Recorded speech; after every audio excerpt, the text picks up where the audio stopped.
We know where we are and where we're going. But to really know, we need to know first where we came from. We have to know our history. We have to face the hard truths that are part of our past. Because for too long, the government's relationship with Inuit was one of double standards and of unfair, unequal treatment. While Canada was busy adopting the United Nations Universal Declaration of Human Rights many years ago, it was treating people throughout Inuit and Nunavut as inferior, identifying Inuit with numbers instead of names. While kids in the South were being praised for learning their ABCs, Inuit children were being punished for speaking their own language.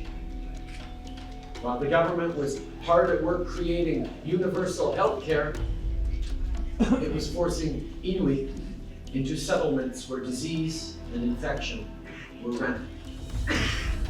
And 70 years ago, while tuberculosis was raging across Canada, the government responded decisively in the South by opening new clinics and training doctors and nurses. But in the North, the government's approach to TB wasn't to show compassion or care, but to separate families and ignore people's rights. Many of you know all too well how this policy played itself out. Without their consent, Inuit were screened. Anyone thought to have TB was sent south to cities like Hamilton and Edmonton for months or years of treatment in a sanatorium where almost no one spoke Inuit. For a long time, people believed that if you got on the ship in the harbor, you may well never come home. Many people weren't given the time to prepare or to say goodbye to their loved ones. Many children were pulled away from their parents. Many elders were torn away from the homes and communities that were all they'd ever known.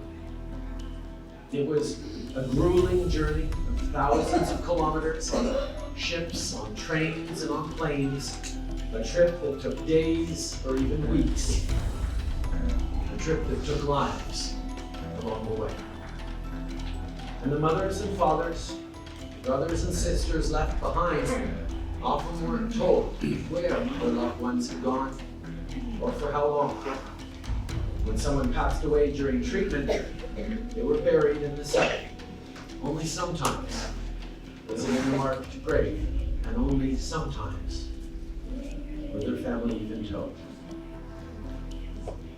Today, I am here to say sorry, to offer an official apology for the federal government's management of the tuberculosis epidemic from the 40s to the 60s. The policy wasn't an accident, it was purposeful.